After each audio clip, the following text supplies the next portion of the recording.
Assalamualaikum warahmatullahi wabarakatuh. Para pemirsa CMI Channel Mas Kuriksan yang dirahmati Allah, selamat bertemu, selamat berjumpa kembali dengan saya.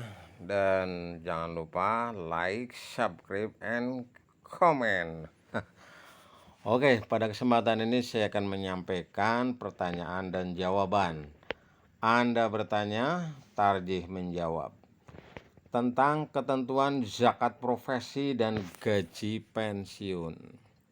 Pertanyaan: bagaimana ketentuan penghitungan zakat profesi atau gaji pensiun? Hal ini berkaitan dengan adanya perbedaan antara yang tertulis di Syura Muhammadiyah dan buku petunjuk praktis penghitungan zakat. Pertanyaan nomor 2, mana yang benar? Nisab zakat profesi dikiaskan pada perdagangan atau pertanian? Pertanyaan dari pimpinan cabang Muhammadiyah Moga Pemalang, Jawa Tengah. Disidangkan pada 11 Jumadal Ula 1429 atau 16 Mei 2008 Masehi. Sekarang kita simak jawabannya yuk. Jawaban. Kedua pertanyaan saudara akan kami rangkum dalam satu jawaban. Namun sebelumnya untuk memperjelas permasalahan berikut ini, kami kutipkan kembali secara ringkas ketentuan zakat profesi yang telah dimuat dalam Surah Muhammadiyah dan yang dimuat dalam buku petunjuk praktis penghitungan zakat yang disusun oleh PCM Moga Pemalang. Ketentuan zakat profesi yang dimuat dalam Surah Muhammadiyah adalah sebagai berikut. Simak. Zakat profesi dikeluarkan setelah dikurangi dengan biaya kebutuhan hidup secara wajar, seperti untuk kebutuhan pangan, sandang, perumahan, biaya pendidikan, biaya kesehatan, transportasi, dan lain sebagainya. Apabila dalam jangka waktu 1 tahun mencapai jumlah uang seharga 85 gram emas murni atau 24 karat, maka dikeluarkan zakatnya 2,5% atau 2,5%. Sementara ketentuan zakat profesi yang dimuat dalam buku pedoman zakat praktis yang dikeluarkan oleh Dewan Syariah Lasis Muhammadiyah yang dijadikan rujukan oleh PC Moga dalam menyusun buku petunjuk praktis penghitungan zakat adalah sebagai berikut. Hasil profesi yang berupa harta dikategorikan berdasarkan kias atau kemiripan sabah terhadap karakteristik harta zakat yang telah ada, yakni model bentuk harta yang diterima sebagai penghasilan berupa uang yang nisabnya adalah senilai dengan 552 kg beras. Jika dikiaskan dengan zakat pertanian atau 85 gram emas jika dikiaskan dengan zakat emas. Sedangkan besarnya zakat yang harus dikeluarkan adalah 2,5%. Dari kedua keterangan tersebut memang terlihat ada perbedaan, yaitu pada pengkiasan zakat profesi dan pada ketentuan dikeluarkannya. Apakah setelah dipotong biaya hidup atau sebelumnya? Sebenarnya, fatwa tarjih mengenai zakat profesi tidak hanya dimuat sekali dalam Surah Muhammadiyah, tetapi tidak ada salahnya kami pertegas kembali. Lanjut, zakat profesi memang merupakan hasil ijtihad para ulama mutaakhirin yang belum pernah ada di zaman Rasulullah SAW, sehingga wajar jika terjadi banyak perbedaan. Namun demikian, Musyawarah Nasional Tarjih ke-25 tahun 2000 di Jakarta telah menetapkan bahwa zakat profesi itu hukumnya wajib dengan ketentuan nisab setara dengan 85 gram emas 24 karat dan kadarnya sebesar 2,5%. Dalam hal ini berarti zakat profesi dikiaskan kepada zakat mal atau harta. Sedangkan mengenai pengeluaran, sebagaimana telah dimuat dan dibahas dalam tanya jawab agama Islam jilid 3, tim saat ini masih cenderung berpendapat bahwa zakat profesi yang dikeluarkan setelah dikurangi biaya hidup yang ma'ruf atau layak, yaitu yang benar-benar biaya kebutuhan pokok atau kebutuhan primer, seperti kebutuhan pangan, sandang, perumahan, biaya pendidikan, kesehatan, transportasi, dan sebagainya. Dan ukurannya adalah sesuai dengan urf masing-masing daerah atau adat masing-masing daerah. Sebagaimana firman Allah dalam surat Al-Baqarah 219, artinya, mereka bertanya kepadamu tentang apa yang mereka nafkahkan, katakanlah yang lebih dari keperluan. Demikian Allah menerangkan ayat-ayatnya kepadamu supaya kamu berfikir. Ibnu Katsir dalam tafsirnya menyebutkan bahwa menurut Ibnu Abbas, al-afwu adalah sesuatu yang lebih dari kebutuhan keluarga. Demikian juga diriwayatkan dari Ibnu Umar, Mujahid, atau Ikrimah, Sa'id bin Jubair, Muhammad bin Ka'ab, Hasan, Qatadah, Qasim, Salim atau Qurasani, Robi'ah bin Anas, dan lainnya berpendapat bahwa al-afu dalam ayat tersebut adalah lebih. Hal ini ditunjuk dalam hadis Rasulullah SAW yang diriwayatkan oleh Ibnu Jarir yang bersumber dari Abu Hurairah radhiyallahu an, yang artinya seorang laki-laki berkata, "Wahai Rasulullah, saya memiliki 1 dinar."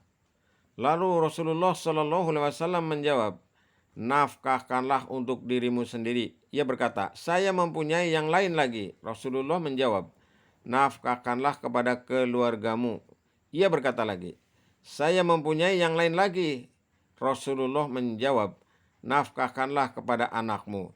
Ia berkata lagi, "Saya mempunyai yang lain lagi." Rasulullah SAW menjawab, "Kau berarti sudah mempunyai kelapangan." Hadis ini diriwayatkan oleh Muslim dalam kitab Shahihnya. Hal ini menunjukkan bahwa kebutuhan seseorang istri dan anak lebih didahulukan daripada kebutuhan orang lain. Muslim juga meriwayatkan dari Jabir bahwa Rasulullah SAW berkata kepada seorang laki-laki, artinya, "Berikanlah terlebih dahulu untuk kepentingan dirimu. Bila lebih, maka untuk istrimu. Jika masih lebih, maka untuk keluarga dekatmu. Jika masih lebih lagi, berikanlah untuk lain-lain." Hadis riwayat Muslim. Meskipun hadis-hadis ini adalah tentang sedekah sunnah, tetapi secara umum memberikan petunjuk tentang etika Islam dalam berinfak dan bahwa sasarannya adalah sesuatu yang lebih, sebagaimana yang dipahami oleh jumhur ulama atau sebagian besar ulama. Nah, pengambilan zakat dari pendapatan atau hasil bersih atau dari gaji bersih dimaksudkan supaya hutang bisa dibayar bila ada dan biaya hidup seseorang dan yang menjadi tanggungannya bisa dikeluarkan, karena biaya hidup terendah merupakan kebutuhan pokok seseorang. Sehubungan ya. Zakat profesi dikiaskan kepada emas, maka disyaratkan adanya khaul. Jadi semua harta yang didapat selama 1 tahun digabungkan, dan jika ada sisa harta dalam 1 tahun yang mencapai nisab, maka wajib dikeluarkan zakatnya. Tetapi dalam hal ini boleh juga mempercepat pengeluaran zakat. Hal ini berdasarkan hadis dari Ali radhiyallahu an. Artinya bahwa Abbas bin Abdul Muthalib bertanya kepada Rasulullah SAW dalam menyegerakan atau mempercepat mengeluarkan zakatnya sebelum datang waktu halalnya, yaitu 1 tahun. Lalu Nabi SAW mengizinkan hal itu. Hadis riwayat 5 ahli hadis kecuali An-Nasa'i.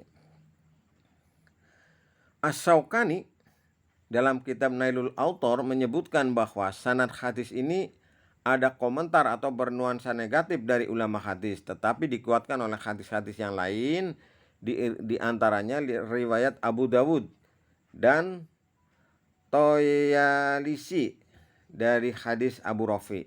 Sesungguhnya Rasulullah SAW berkata kepada Umar radhiyallahu an, "Sesungguhnya kami telah mempercepat pengeluaran zakat harta Abbas pada tahun pertama." Para pemirsa, jadi Jika mempunyai penghasilan tetap yang bisa diprediksi jika dihitung untuk waktu 1 tahun ke depan telah mencapai nisab, maka bisa dikeluarkan zakatnya pada saat mendapat penghasilan itu. Sekarang contoh penghitungan zakat profesi.